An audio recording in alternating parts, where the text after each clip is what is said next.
मौका मिले कि ये बच्चे जो हमारे सामने इस वक्त मौजूद हैं, ये भी डॉक्टर बने, इंजीनियर बने, वकील बने, बिजनेसमैन बने।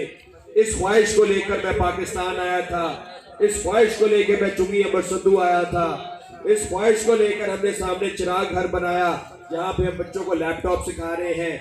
वहाँ इस सब को करने का मकसद क्या था?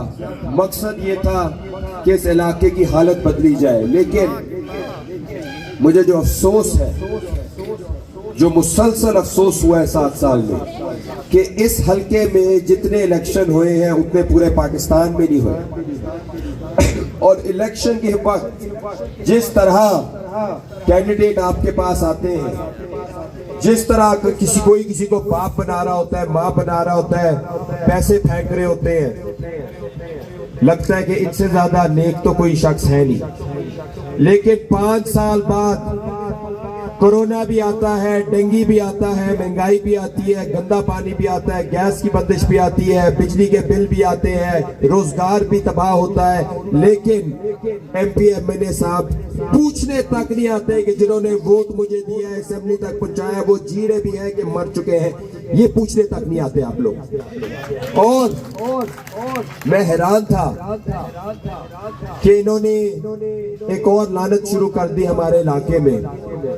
मैं जमहूरियत पे कोर्स पढ़ाता था यूनिवर्सिटी में, और जमहूरियत क्या होती है कि अवाम हाकिम होती है, अवाम वोट देके MP MNA को नौकरी देती है। तो इसका क्या मतलब हुआ? MP MNA क्या हुआ? वो आपका नौकर हुआ। यहाँ पे कुछ अजीबोगरीब रीत है, रवायत है कि MPA आते हैं गरीब इलाके में, चुंगी अमर संधू में, और 20 पराडो लेकर आते कि शेरी हुकूमत बन रहे हैं, फैसला हो चुका है। तो फिर क्या काम हो गया हमारा? काम तो छोड़े, सोच ये बन गई है कि इन लोगों को से तो हमें मिलने की जरूरत ही नहीं है, सीधा पजेरो अपनी पराडो को लेकर जाना है डेरेदार, वहां पे मुस्तकबिल के फैसले होने। और उधर भी ये बात करते हैं ऊपर से फैसला हो गया। कौन? अल्लाह ताला ने फैसला नहीं अभी किया, ना अवाम ने फैसला किया, अभी फैसला होना है। ये जो सोच है कि जी बस काम करवाने हैं, इसी की वजह से काम नहीं होता।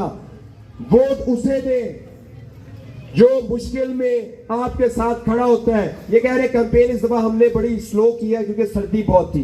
कभी सर्दी बहुत होती है, कभी गर्मी बहुत होती है, कभी दुबई जाना होता है, कभी हाउसिंग सोसाइटी बनानी होती है, तो हल्के के लिए टाइम नहीं होता। इस बार इंशाल्लाह जो इनको बहुत ही मसरूफ सारे MP MNA हैं इधर के, इनको हम 8 फरवरी को मुस्तकिल रिटायरमेंट दे देंगे कि आप सुकून से जिंदगी गुजारें, सर्दी भी इधर से दूर रहें, गर्मियों में भी दूर रहें। क्योंकि जो मौसम को देख के इंकलाब लाना चाहता है, फिर वो काम नहीं कर सकता।